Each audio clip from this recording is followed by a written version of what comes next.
Serukan namanya, Yesus Tuhan Raja. Segala kuasa tunduk dalam namanya. Dia luar biasa, perkasa mulia. Yesus nama di atas segala nama. Katakan Yesus nama di atas segala nama. Sekali lagi katakan Yesus nama di atas segala nama.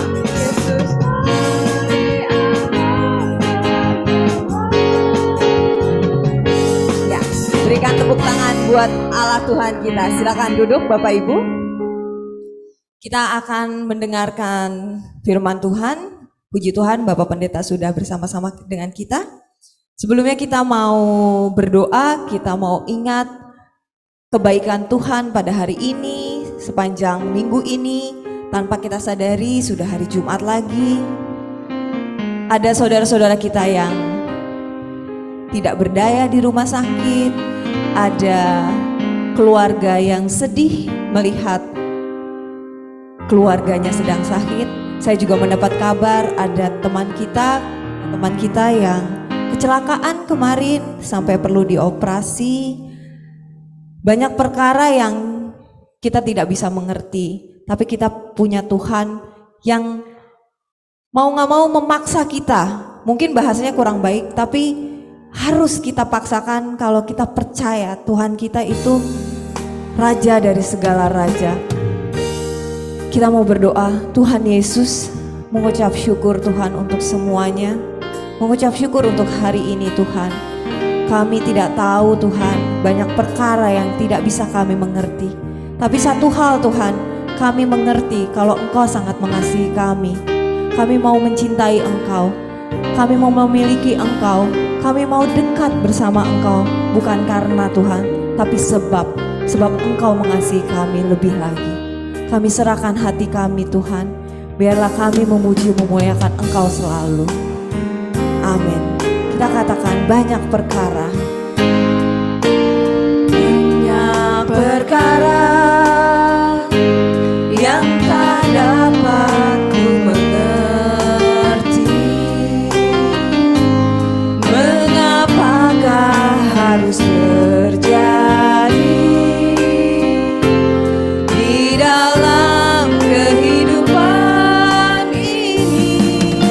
Satu perkara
persoalan yang kita hadapi tak akan pernah dibiarkannya ku bergumul sendiri, sebab Allah mengerti.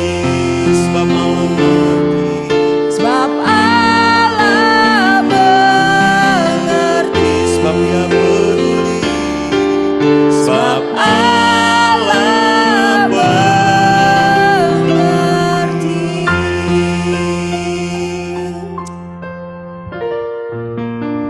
Kami dapat mempercayai Engkau Allah yang mengerti dan selalu mengerti keadaan kami, Tuhan. Sebab Engkau Allah yang selalu menyertai kami.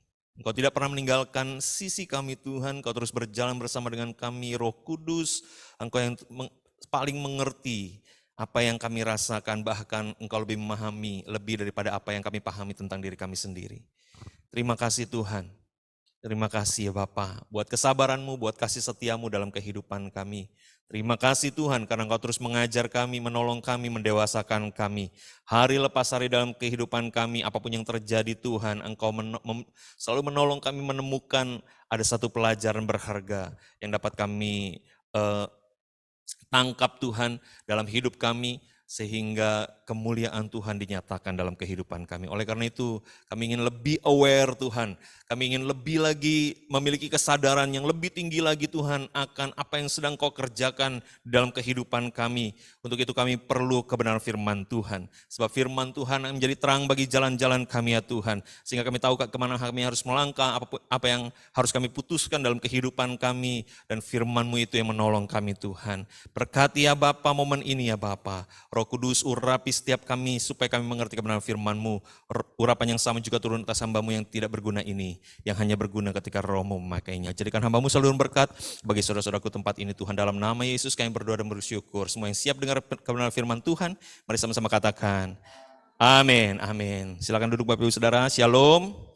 Ya, puji Tuhan. Saya bisa datang melayani. Kalau nggak salah dulu sempat melayani secara online ya, waktu itu masih pandemi tahun 2020 kalau nggak salah. Nah, bagi yang nggak ingat, saya perkenalkan diri dulu ya. Nama saya Jeffrey Aditya. Saya melayani sepenuh waktu di GBI Basilea Menteng, Jalan Cimahi dekat sini. Ya, jadi saya tadi saya bisa kerjain banyak hal dulu untuk sebelum saya ke sini gitu ya, karena jalan ke sini 5 menit ternyata. Saya hari ini ingin share kebenaran firman Tuhan Bapak Ibu Saudara. Nah, supaya saya nggak lupa waktu, saya perlu taruh jam saya di HP saya di sini biar tahu waktu ya. Oke. Saya ingin share kebenaran firman Tuhan tentang satu firman Tuhan yang berkata tentang perkara yang di atas. Siapa yang pernah baca tentang masalah ini? Perkara yang di atas. Pikirkanlah perkara yang di atas. Ngerti nggak sih perkara di atas itu maksudnya apa sih yang dimaksud sama Kolose ini apa? Rasul Paulus ya yang tulis kitab Kolose ini gitu. Apa sih perkara yang di atas itu seperti apa gitu? Oh, kita mesti rajin ke gereja gitu ya. Aplikasinya langsung ke situ gitu ya. Oh, kita mesti rajin berdoa gitu ya aplikasinya gitu ya. Tapi ternyata nggak sesederhana itu ya. Nggak sesederhana itu kalau misalnya kita mau merenungkan betul-betul maksudnya perkara yang di atas itu apa gitu. Oke, tidak berlama-lama Bapak Ibu Saudara, mari kita akan membaca dalam kitab Kolose. Nah, saya nggak tulis di PowerPoint, jadi kalau bisa Bapak Ibu bisa melihat di dalam HP sucinya mungkin ya, kalau ada bawa kitab sucinya ya. Kolose pasal 3 ayat 1 sampai 4. Ya, Kolose pasal 3 ayat 1 sampai 4. Kita akan baca kebenaran firman Tuhan dari Kolose pasal 3 ayat 1 sampai 4. Demikian firman Tuhan. Karena itu, kalau kamu dibangkitkan bersama dengan Kristus, carilah perkara yang di atas, di mana Kristus ada, duduk di sebelah kanan Allah. Pikirkanlah perkara yang di atas, bukan yang di bumi. Sebab kamu telah mati dan hidupmu tersembunyi bersama dengan Kristus di dalam Allah. Apabila Kristus yang adalah hidup kita menyatakan diri kelak, kamu pun akan menyatakan diri bersama dengan Dia di dalam kemuliaan. Saudara, dengar firman Tuhan ini seneng nggak? Seneng dong ya. Karena kata-katanya nanti Tuhan Yesus ketika datang dengan kemuliaan, menyatakan diri, kita pun akan menyatakan diri bersama dengan dia. Wow, that's amazing. Kita semua pengen gitu ya. Tapi itu akan terjadi kalau kita memikirkan perkara yang di atas. Apa itu memikirkan perkara yang di atas? Simpelnya begini Bapak Saudara. Ketika kita memikirkan perkara yang dikatakan begini, karena kita nanti akan dibangkitkan, kita semua percaya, semua sudah terima Tuhan Yesus ya, semua sudah yakin ya, hari ini ketika pulang, kalau misalnya ya Tuhan izinkan ketabrak truk atau apa gitu ya, loh, one way or the other ya kan, kita pasti akan meninggal gitu ya. Kita yakin kita akan bangunnya di mana? Di sorga, ya kan? Di mana Tuhan Yesus ada menyambut kita nanti, ya kan? Kita pasti yakin, kita semua mendapatkan jaminan itu. Nah, ketika kita mengetahui bahwa nasib kita, hidup kita bukan hanya di tempat ini, tapi dalam kekekalan bersama dengan Tuhan, maka selama kita hidup di dunia ini, diminta untuk, ayo pikirin yang di atas. Apa sih pikiran yang di atas? Dikatakan di sini, di mana Kristus ada duduk di sebelah kanan Allah. Berbicara tentang pikirkan yang di atas artinya memikirkan apa yang Tuhan Yesus pikirkan dalam kekekalan. Ketika kita hidup di dalam dunia ini, di dunia yang sementara, fana, tapi kita mikirannya bukan cuma ada di sini, tapi sampai kepada kekekalan. Maksudnya begitu. Ya, kita kan di sini, mikirnya apa? Target mesti tercapai. Betul ya? Setiap kita kerja ada targetnya? Ada kan ya? Pasti mikirnya apa? Gimana caranya supaya bulan ini target tercapai?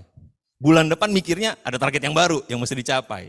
Ya, kalau ada yang belum tercapai di sini, mesti diselesaikan di bulan berikutnya. Dan sebagainya dan sebagainya. Kita sering kali disibukkan pikiran kita dengan hal-hal yang kita harus kerjakan dalam dunia ini sehingga kita lupa akan perkara-perkara yang di atas. Sering kali kita terjadi hal seperti itu. Padahal hidup kita bukan hidup untuk di tempat ini, bukan untuk di dunia ini, bukan untuk yang kita mau capai di sini. Ya, kita mesti berjuang dong dalam hidup. Kita mesti punya penghasilan, kita mesti mengejar target, betul. Tapi jangan sampai lupa, bukan hanya itu yang harus kita kerjakan. Tugas kita jauh lebih banyak, yaitu memikirkan perkara yang di atas. Ya, jadi intinya Bapak Saudara, ketika kita memikirkan perkara yang di atas, kita mesti rubah mindset kita. Ya, ada satu istilah yang mengatakan, ini nggak bisa pakai ini ya. Kalau nggak bisa nggak apa-apa, dibantu aja.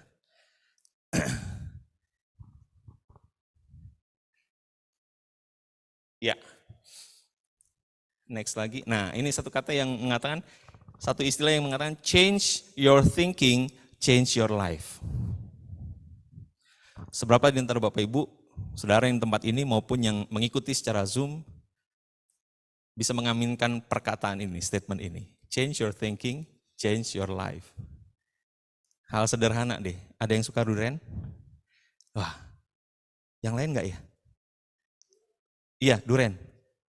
2, 3. Cuma 3 ya? Yang enggak suka siapa yang enggak suka? Ibu enggak suka ya? Kenapa Bu? Bau ya? Aroma yang sama, buat yang suka wangi. Kenapa itu? Itu di mana masalahnya? Di sini sebenarnya. Ya. How we accept gitu ya. Syaraf kita lah dan sebagainya dan pikiran kita lah yang memutuskan ini bau. Pikiran kita yang memutuskan ini wangi. Betul ya? Malah orang yang cari durian tuh pasti dicium dulu gitu, deketin gitu. Ya, wanginya enak gitu. Nah, saya punya pengalaman begini waktu masih kecil. Kalau orang Chinese tuh ada satu makanan yang namanya gohyong. Oh ya. Nah, papa saya dulu makan gohyong ya, udah digoreng, potong gitu kan ya. Bentuknya kan kayak sosis tapi agak gede gitu ya, dipotong-potong dan nasi pakai tangan, ada sambalnya gitu ya. Makanya lahap sekali. Dan kemudian saya waktu itu dengan kurangnya pengalaman waktu masih kecil, lihat papa saya makan. "Pah, makan apa?" saya bilang gitu.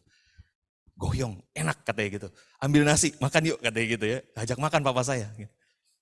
Saya ngelihat ya, itu kan goyong tuh dibalut sama kulit tahu ya kalau nggak salah ya. Jadi agak keriput-keriput begitu. Dan penampakannya ugly buat saya. Dan saya ngeliat, nggak enak saya.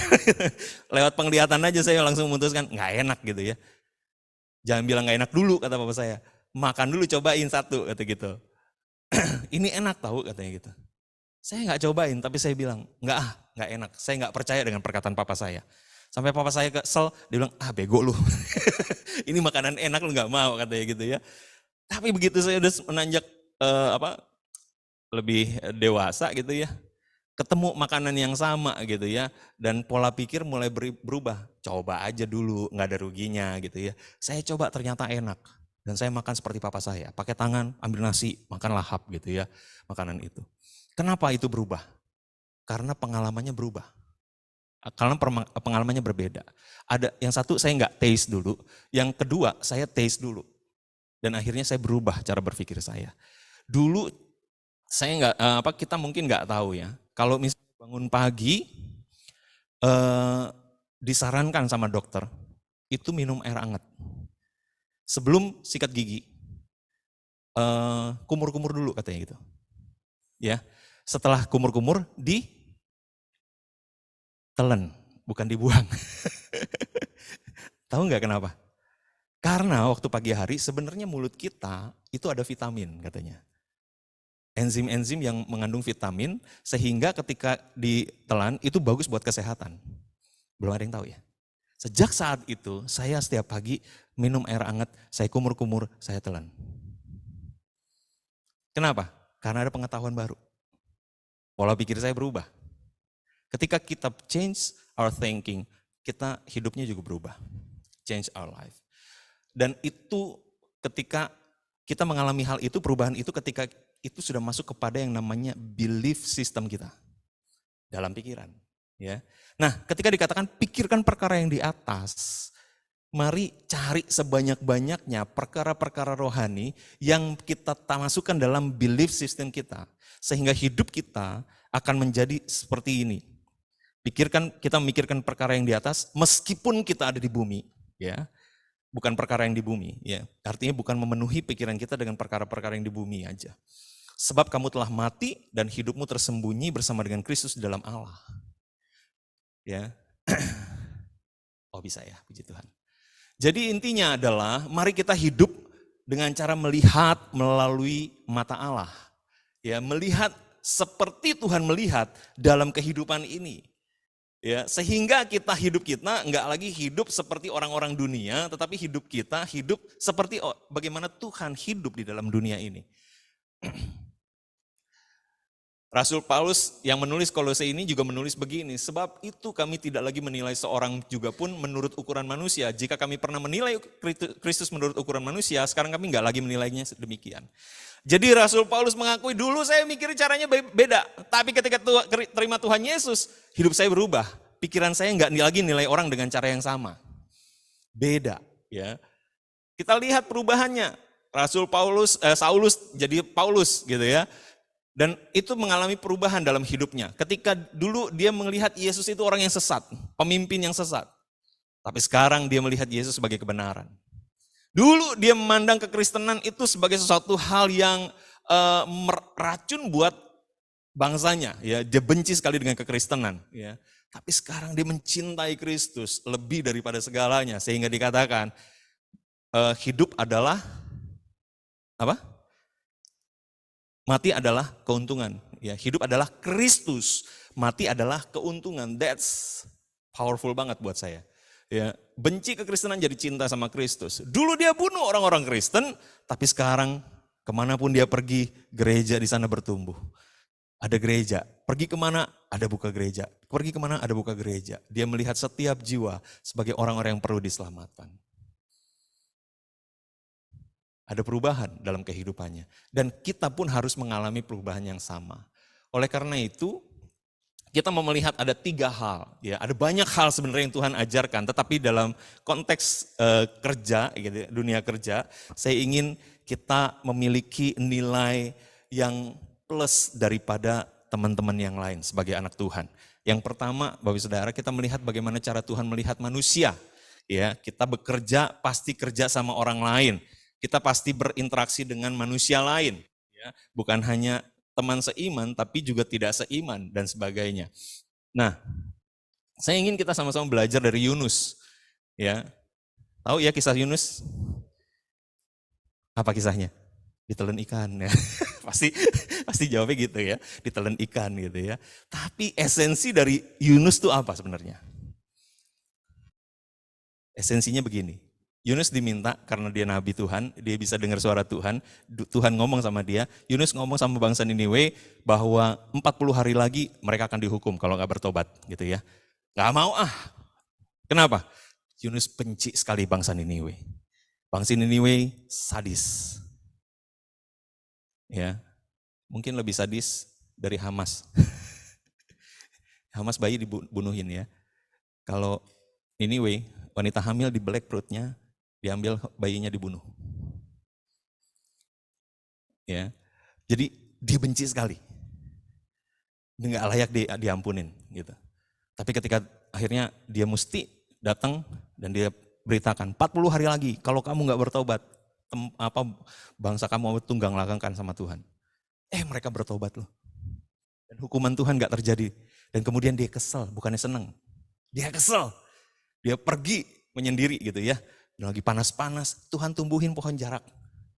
Supaya dia agak teduh gitu ya. Tapi kemudian tiba-tiba ada serangga yang makan pohon jarak itu jadi habis gitu ya.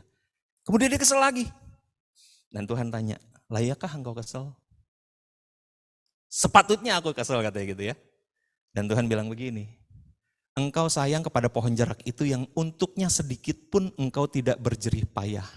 Dan yang tidak engkau tumbuhkan, yang tumbuh dalam satu malam, binasa dalam satu malam pula. Bagaimana tidak aku akan sayang kepada Niniwe, kota yang besar itu yang berpenduduk lebih dari 120.000 orang gak tahu membedakan kanan dan kiri dengan ternak yang banyak.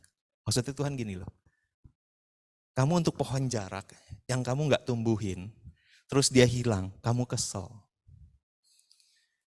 Aku yang ciptain bangsa Niniwe.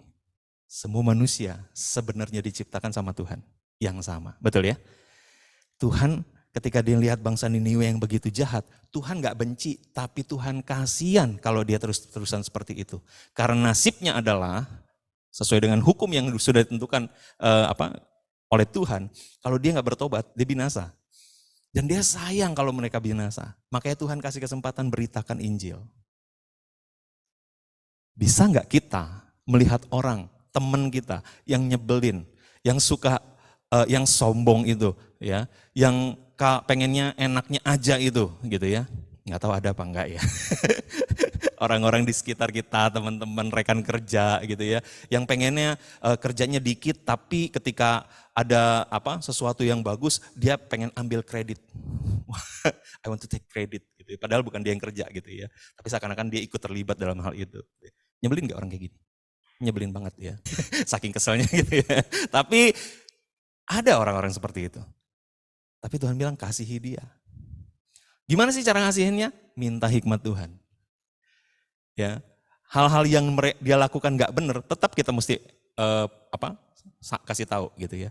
Kalau perlu kita marah nggak apa-apa sama dia. Tapi ingat, jiwanya dikasihi Tuhan loh. Dia perlu merasakan kasih Tuhan juga. Kita mesti mencari tahu mungkin kenapa sih dia seperti itu. Gitu. Di gereja saya ada satu orang yang selalu datang gitu ya. Ya nggak tahu, dulunya bisa kerja, tapi kemudian tiba-tiba secara mental dia mengalami perubahan dan akhirnya ada, ya kita bisa sebut gangguan jiwa gitu ya. Dan kalau datang datang goyang-goyang gitu ya, lagi dengar khotbah, lagi diem-diem nih, nggak ada sesuatu yang lucu, tiba-tiba dia, saya sampai giniin, diem. Dulu saya kalau ini suka ngomelin dia, apa-apa nggak boleh, apa-apa nggak boleh, apa-apa nggak boleh. Sampai satu saat gembala saya, almarhum, dia bilang begini, kenapa sih Tuhan tempatin Yuriko di sini, di kita. Mungkin bukan supaya Yuriko sembuh katanya, namanya Yuriko. Tapi supaya kita yang belajar bagaimana cara mengasihi dia. Sejak saat itu, cara saya memperlakukan dia berubah. Saya melihat dia orang yang butuh tempat. Dia datang terus ke gereja, ada kegiatan gak ada kegiatan dia pengen datangnya ke gereja begitu ya. Saya suka biarin, terus kemudian saranin dia pulang. Kenapa? Karena orang tuanya selalu teleponnya ke gereja kalau misalnya ada nyari dia gitu ya. Saya suruh pulang. Orang tua kamu nanti nyariin, ayo pulang. Saya berubah cara berpikir saya. Dulu saya melihat keberadaan dia annoying gitu. Tapi sekarang ada keberadaan dia butuh tempat ini. Jadi saya suka ajak ngobrol. Walaupun kesalnya adalah ketika saya nanya, dia nggak jawab tuh. Dia alihin ke pembicaraan yang lain gitu ya. Padahal saya lagi pengen cari tahu yang satu ini gitu ya. Tapi dia beralih ke yang lain.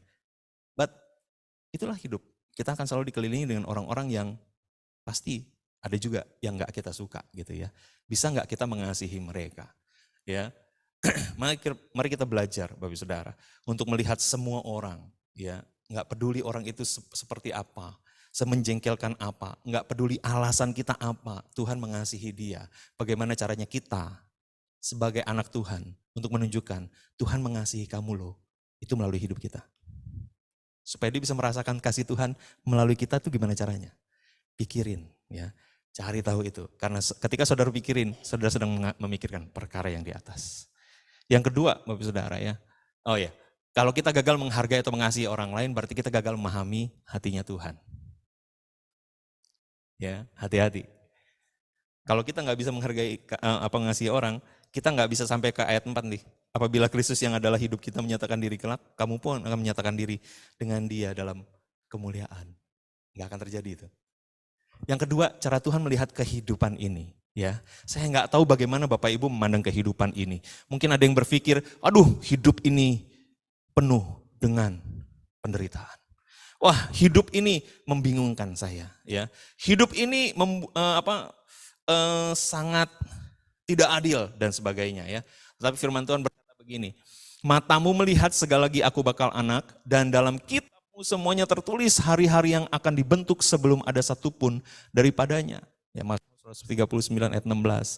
Ini berbicara tentang ada buku ketika kita dilahirkan, ketika Tuhan membentuk hidup kita, Tuhan sudah menyediakan satu buku dengan nama kita. Buku dengan nama Jeffrey Aditya.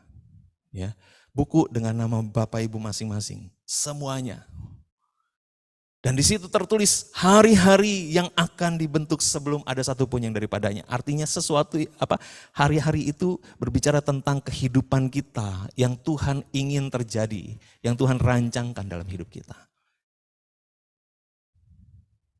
Yang pasti ketika kita lahir, siapapun dengan latar belakang apapun, lahir normal, lahir prematur, lahir lengkap maupun cacat, Tuhan punya rancangan dalam hidup kita. Dan setiap orang yang lahir pasti membawa 3 hal yang Tuhan taruh dalam hidup kita. Yang pertama, ability. Kemampuan. Siapapun kita pasti punya kemampuan. Kalau ada yang bilang, saya nggak bisa apa-apa, saudara bohong. Ya, saudara bohong. Yang kedua adalah productivity. Kita memiliki bisa memproduksi sesuatu. Siapa yang dulu nggak bisa masak air? Semua pasti bisa masak air ya. Ya berarti bisa produce sesuatu. Yang ketiga, creativity. Siapa yang udah masak air panas, kemudian dikasih kopi, itu kreativitas. Iya kan, Indomie gitu ya. Semua punya hal ini. Kalau enggak, saudara, apa ya sebutannya kalau nggak bisa lakukan apa-apa ya, dan nggak lakukan apa-apa. Semua bisa loh. Even orang yang lumpuh sekalipun nggak bisa lakukan apapun, dia bisa lakukan sesuatu dengan kreativitasnya. Semua orang punya 3 hal ini. Artinya apa? Kita dikasih potensi. Setiap orang, Tuhan kasih potensi. Temukan itu. Hidup di dalam potensi itu dan kita akan mengalami kebahagiaan dalam hidup ini. Ada orang yang saya punya passion Pak, untuk ngumpulin orang gila. Katanya gitu. Bener, difasilitasin. Dia kumpulin orang gila, Tangerang Selatan. Tangerang Selatan bersih dari orang gila karena orang ini. Orang gilanya didoa setiap hari disuruh didoain, terus ajak aktivitas berkebun atau apa, kemudian siang makan, didoain, bacain firman Tuhan, doain baca firman Tuhan. Banyak kan seperti itu. Keluar waras. Ada yang balik lagi. Bukan karena gila lagi, bukan karena ODGJ lagi, tapi dia pengen bantu jadi volunteer di tempat itu. Bantu teman-teman saya yang belum sehat. Sampai wali kota datang, nangis. Ini harusnya tugas saya. Thank you ya. Sudah membersihkan Tangerang Selatan dari orang-orang yang terlantar, ya orang-orang ODGJ yang terlantar, kayak gitu. Wow, luar biasa. Tapi lebih daripada itu Bapak Ibu Saudara, ketika kita menemukan potensi kita atau kita mencari potensi kita, ingat ada orang lain yang juga punya potensi. Dan ketika hidup bersama dengan kita, apakah dia mendapatkan manfaat dari hidup kita? Apa itu? Kita nolong dia untuk ngegali potensi dia. Ya, temukan potensi yang Tuhan taruh dalam hidupmu dan sementara itu bantulah orang lain menemukan potensi yang Tuhan taruh dalam hidupnya. Yang luar biasa adalah saat orang hidup bukan hanya hidup buat dirinya sendiri, tapi dia tolong orang lain untuk menemukan passionnya. Ada satu bapak yang punya pembantu, ketika dia pembantu ini kerja sama dia, terus ngobrol-ngobrol sama pembantunya, ditanya, kamu sebenarnya pengennya jadi apa sih? Nggak mungkin lah, kamu cita-cita jadi pembantu ya kan? Kata gitu. Enggak sih Pak, saya pengen jadi penjahit. Sebenarnya saya suka jahit Pak, bikin baju apa segala macam itu saya senang gitu. Cuma di kampung nggak ada gitu ya. Saya cuma bisa lihat di TV gitu ya, fashion show gitu ya. Saya suka gitu ya bikin baju sebenarnya. Cuma ya nggak punya keterampilan. Saya paling juga jahit nambel yang robek-robek katanya gitu ya. Oke, dikursusin sama majikannya. Kamu kursus, beresin kerjaan, ikut kursus, balik lagi kerja gitu. Selesai, dapat sertifikat, lapor ke majikannya. Oke, dites, dia beli bahan, kamu bikin baju buat ibu. Dijahit dan jadi selesai, bagus. Desainnya dia yang tentukan, yang pantas buat ibu seperti apa. Dipakai sama istrinya suka gitu ya, seneng banget gitu ya. Oke, akhirnya saudara, kamu pergi ke kampung kamu, cari tempat di mana yang kamu pengen supaya buka jahitan katanya gitu. Dia cari, disewain saudara, dia beliin mesin jahitnya, kamu kerja di situ. Saya yang jadi pemodal katanya. Kamu setor sama saya sebagai tanggung jawab ya, akuntabilitas. Setor sama saya. Dari 1 mesin jahit, 2 mesin jahit, 3 mesin jahit, 4 mesin jahit, dia ajarin warga di kampungnya dia, ibu-ibu yang lain untuk bisa kerja bareng sama dia. Dan akhirnya diterima Yesus sebagai Tuhan dan Juru Selamat. Kenapa? Karena cuma ngelihat majikannya ini peduli banget. Majikannya ini mau invest, percaya sama saya. Itu luar biasa. Menemukan apa yang menjadi passion saya. Ini gak saya temuin dalam iman saya, orang seperti ini. Ketika percaya Yesus, saya juga pengen jadi orang seperti Bapak. Saya mau percaya Yesus. Itu yang harus terjadi dalam hidup kita. Enggak sampai goalnya supaya orang percaya Tuhan Yesus, tapi ketika kita bisa membangkitkan orang. Sepupu saya, ada supir pengen pinjam uang, buat apa? Mau jual kambing Pak. Udah gak usah ini, saya invest aja ya, beli 1 kambing. Udah balikin modal, gimana terusnya? Pengen beli lagi Pak, berapa? Saya bisa beli 1 kambing, saya invest lagi, beli 1 kambing lagi, 2 kambing dijual, balikin lagi duit dia. Terus gimana? Mau tambah lagi, invest lagi, balikin modalnya. Sekarang Pak, saya udah nggak butuh modal dari Bapak, saya bisa sendiri jualan. Dia berhenti dari ininya, dia jadi juragan kambing. Temuin passion, tolongin orang untuk dia berkembang. Saudara. Ketika saudara bisa jadi part of their success gitu ya, rasanya beda. Hidup tuh meaningful banget buat. Oke? Rick Warren berkata begini, tujuan tertinggi Tuhan untuk hidup Anda bukan kenyamanan, tapi pembentukan karakter. Dia ingin Anda bertumbuh secara rohani dan menjadi seperti Kristus. Nah saudara, kenapa ketika Kristus akan datang dalam kemuliaan, kemudian kita juga akan dipermuliakan oleh bersama-sama dengan dia? Karena kita sudah hidup menuju seperti Kristus, saudara. Kita sedang menjalani kehidupan menjadi seperti Kristus. Saudara nggak bisa menjadi seperti Kristus kalau saudara nggak punya koneksi, nggak mikirin perkara di atas, nggak mungkin bisa. Kalau saudara berkutat dengan apa yang di dunia, saudara akan jauh dari image Tuhan itu seperti apa. Sama aja saudara sama yang lain. Apa bedanya? Tapi kalau kita menunjukkan perbedaan, bahwa kita ini adalah anak-anak Tuhan.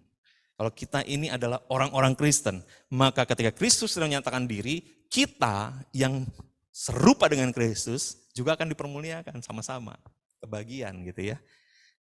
Itu yang dimaksud gitu.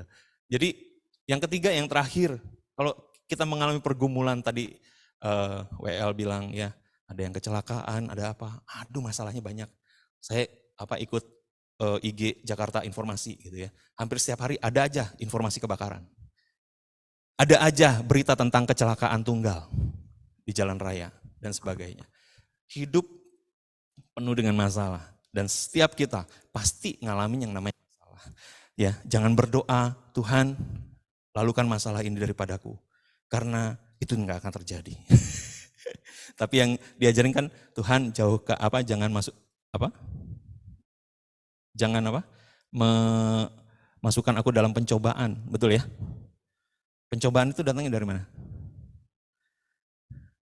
Kalau Yakobus bilang dari diri sendiri. Kita dicobai dengan keinginan kita.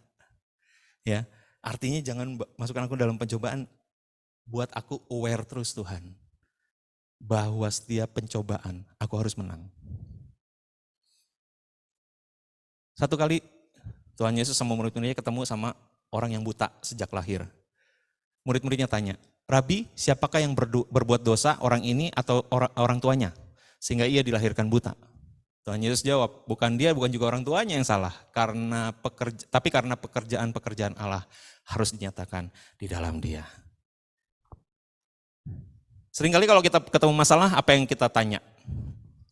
Yang pertama, apa penyebabnya? Betul gak? Yang kedua, siapa yang salah? Betul gak sih? Kita seringkali sibuk dengan pertanyaan apa masalahnya apa? Kenapa bisa terjadi? Ternyata kayak gini. Langsung yang kita pikirin siapa yang salah. Dan ketika kita tahu siapa yang salah, langsung kita cecer orang itu. Kenapa kamu lakukan ini? Kenapa lakukan itu? Kita lupa beresin masalahnya. Kita ngomelin orang-orang yang salah itu, tapi kita nggak beresin masalahnya. Seakan-akan kalau kita ngomelin orang ini, masalah beres. Kan enggak, saudara. Bahkan ketika kita ngomelin, kita sedang menimbulkan satu masalah lagi buat orang itu. Orang itu bisa menjadi orang yang menjadi minder. Orang itu menjadi sakit hati sama kita. Orang itu menjadi kerjanya semakin gak benar ke depannya. Kenapa? Karena selalu disalahin. Tahu gak saudara, ketika orang sering kali disalahin, dia akan semakin tidak pede, tidak percaya diri untuk melakukan sesuatu yang benar. Karena dia takut salah terus. Dan apa yang terjadi ketika dia mengalami hal seperti itu? Salah terus. Jadi pikirin apa yang bisa kita lakukan supaya pekerjaan Allah dinyatakan. Ya. Dalam bahasa dalam huruf Mandarin, kata krisis, ya krisis kan itu satu bahaya ya. Itu dari dua kata, wei dan qi. Wei qi gitu ya bacanya ya. Kalau benar, kalau ada yang bisa Mandarin, tolong koreksi saya ya. Kalau nggak ada, puji Tuhan, saya bisa kelihatan pinter lah ya. Gak tahu benar apa enggak. Tapi itu, kalau misalnya datar gitu harusnya wei ci gitu ya. Wei artinya bahaya, ci artinya peluang. Jadi ketika kita menemukan masalah, jangan cuma mikir ada bahayanya aja, tetapi lihat juga ada peluangnya, saudara. Ya. Nah, ini Lizzie Velasquez. Pernah lihat? Pernah ya? Oke. Jadi ada orang yang temennya dia waktu SMA dia rekam, ini Lizzie lagi jalan. Ini kalau lihat wajahnya begini ya, kalau lihat badannya ini kurus banget, tinggal kulit sama tulang seakan-akan gitu.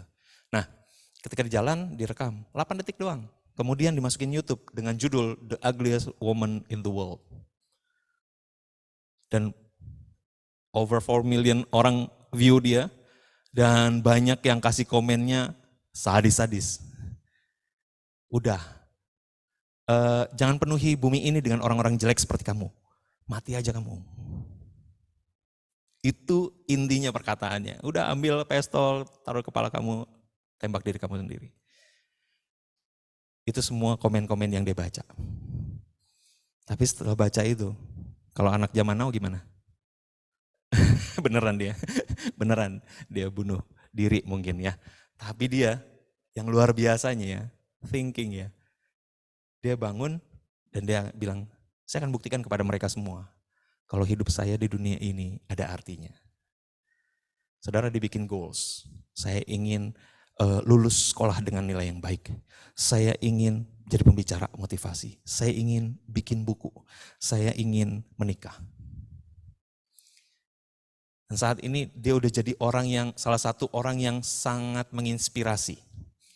Dia diundang di satu forum yang namanya TED Talks. TED Talks itu satu forum di mana stand podium di mana dia bisa bicara dalam waktu singkat, dia menginspirasi orang. Dan dibuat film bahkan. Ya ini filmnya A Brave Heart, bicara tentang ini dia. Waktu dia bikin buku itu, pertama bukunya adalah Lizzie Beautiful.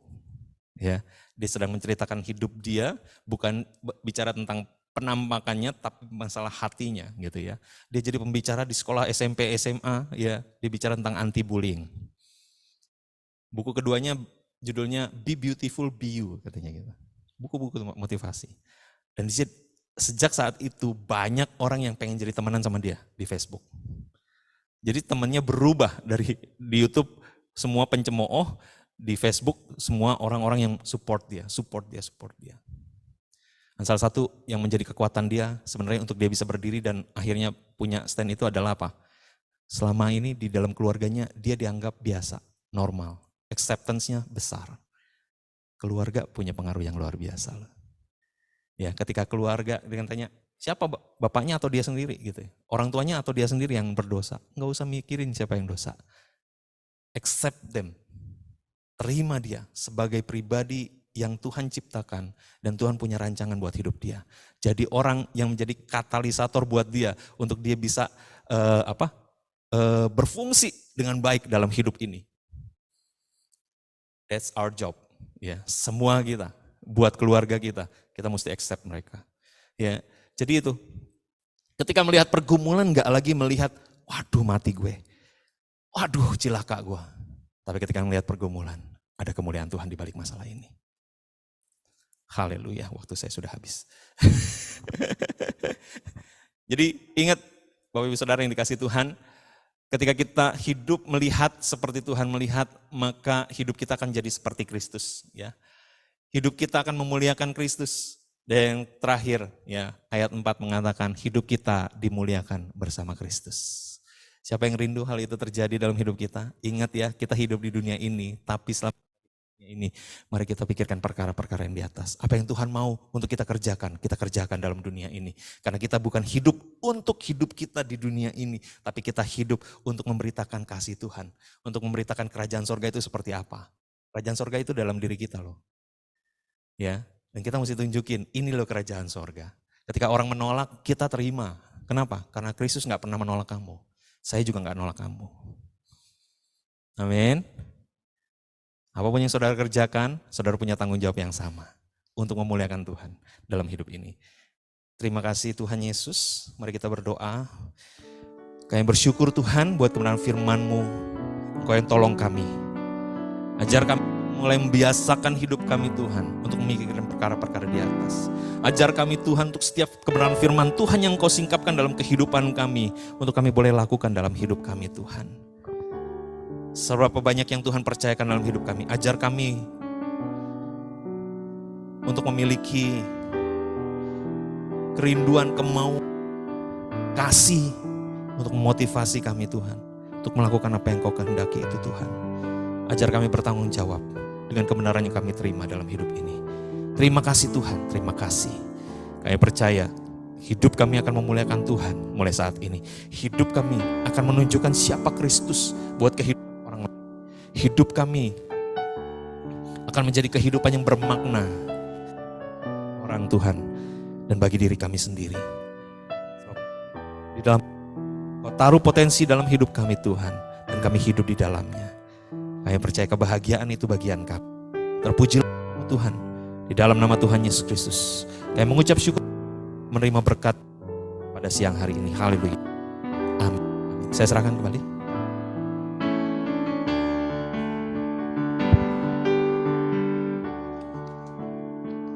Ya, terima kasih Bapak Pendeta. Puji Tuhan, Bapak Ibu, kita sudah dikuatkan oleh firman-Nya. Sebentar saya mau minta maaf sama yang di Zoom. Mohon maaf, mungkin kita ada gangguan sedikit di audio jadi mati-mati. Dan tadi juga ada kresek-kresek ya. Minggu depan kita berdoa, kita berusaha akan lebih baik lagi. Karena semua orang punya kreativitas ya Pak ya. Saya mau berkreatif sama sound system. Ya, terima kasih. Kita akan ada satu pengumuman untuk minggu depan. Minggu depan tanggal 20 Oktober kita tetap Zoom dan tetap di tempat ini. Dilayani oleh Bapak Pendeta Didi Christian Adi Cahyono.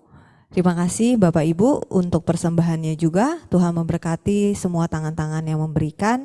Semoga kami sebagai pengurus bisa mempergunakannya dengan sebaik mungkin dan tentunya untuk kemuliaan Tuhan saja di tempat ini. Ya, Bapak Ibu kita akan mengakhiri ibadah kita hari ini. Kami ucapkan terima kasih Bapak untuk kehadirannya. Tuhan memberkati pelayanan Bapak, keluarga Bapak dan semua yang Bapak kerjakan dibuat berhasil.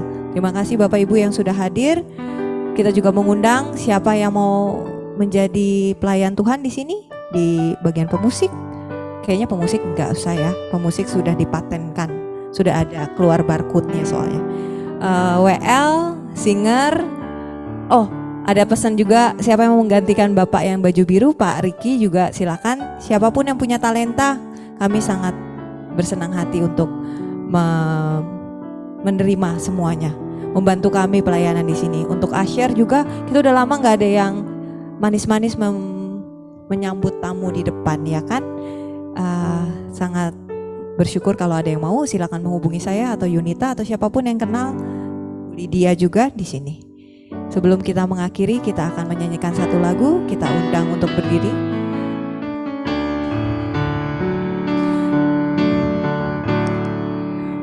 Memilihmu bagian yang terbaik, selamanya takkan terganti.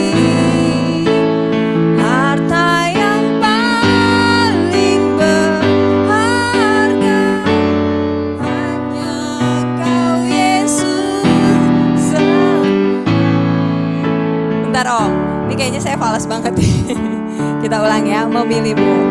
Memilihmu bagian yang terbaik, selamanya takkan terganti.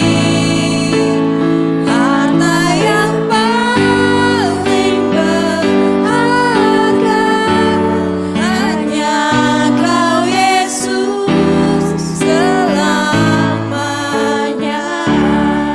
Silakan Bapak untuk doa berkat dan doa syafaat.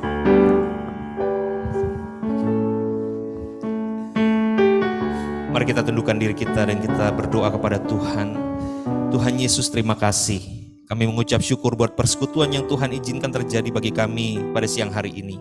Ketika kami datang Tuhan, kami sedang menunjukkan bahwa kami butuh Engkau dalam kehidupan kami. Di tengah-tengah kesibukan kami, mungkin target-target yang perlu masih belum kami capai Tuhan. Kami mau mengutamakan Engkau lebih dari semua itu Tuhan. Dan kami mau belajar terus untuk berdiam di bawah kaki Tuhan, belajar dari kebenaran firman Tuhan, dan kami percaya Tuhan kebenaran-Mu yang terus akan menolong kami, menopang kami, membuat kami semakin maksimal dalam kehidupan kami dan pekerjaan kami. Oleh karena itu kami datang kepadamu ya Bapa, kami berdoa ya Bapa, kiranya Tuhan setiap doa-doa yang kami naikkan Tuhan, Engkau yang dengar, Engkau yang bekerja, dan Engkau yang menyatakan kemuliaan-Mu Tuhan.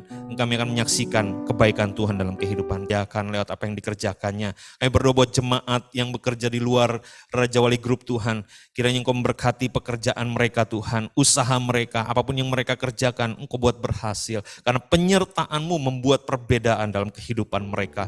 Terima kasih Tuhan, kami berdoa kiranya Tuhan menyertai proses pemasaran Hotel St. Regis dan Raja Wali Place Office Tower Tuhan. Engkau yang tolong ya Bapa, bukakan pintu-pintu yang baru Tuhan, customer-customer yang terbaik ya Bapa, sehingga Tuhan apa yang dipasarkan boleh semuanya boleh mencapai target penjualan Tuhan. Terima kasih Bapa, kami berdoa buat persekutuan doa ini Tuhan Raja Wali Group ya Bapa, supaya setiap kami Tuhan boleh semakin merindukan hadirat Allah. Kami semakin mengerjakan pekerjaan Tuhan melalui apa yang Tuhan berikan tanggung jawab dalam pekerjaan di dunia ini. Kami rindu Tuhan lewat persekutuan doa ini Tuhan, nama Tuhan dipermuliakan. Dan kami percaya Tuhan Engkau Allah yang terus menyertai setiap pekerjaan kami.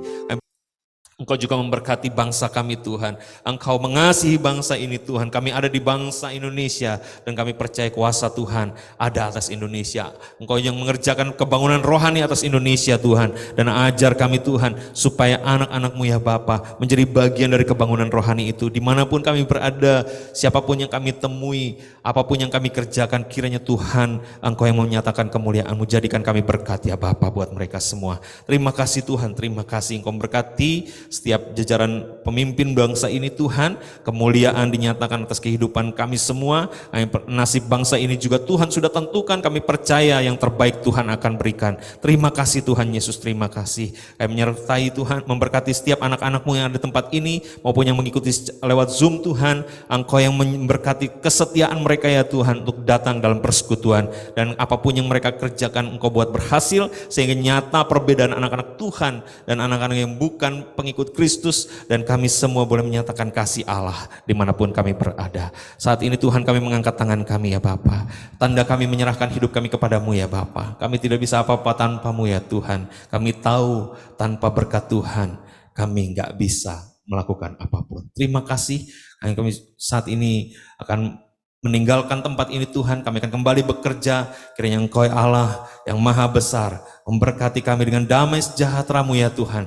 Dan Kau kasih dan anugerah yang daripada Tuhan Yesus Kristus, kuasa, penyertaan pimpinan, urapan dari Roh Kudus menyertai kami Tuhan. Kemanapun kami pergi, apapun yang kami kerjakan, nama Tuhan dipermuliakan. Dalam nama Tuhan Yesus Kristus kami berdoa. Amin. Terima kasih Bapa, terima kasih Bapa di dalam surga, ku berterima kasih. Amin. Yesus berkati. Ya, silakan bersaat teduh. Ya, ibadah sudah selesai. Terima kasih untuk kehadirannya. Sebelum pulang, seperti tradisi kita foto dulu. Yang di ruangan silakan maju ke depan. Yang Zoom buka kameranya.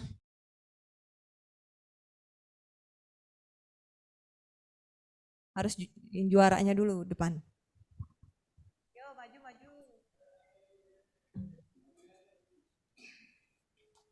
Minggu depan sangap nih nyanyi. Ayo. Sis, yang muda deketan, seumur. Gak kelihatan dong yang di belakang atuh. Ya. 1, 2, yang di Zoom siap-siap. 1, 2, 3. Terima kasih Pak Herman semua, Pak David. Oma, ada Oma nggak? Terima kasih semuanya. Bu Yeni, Pak Ruli, Terima kasih. Pak Parlin, thank you. Hana, dadah semuanya. Tuhan berkati ya, sampai ketemu minggu depan.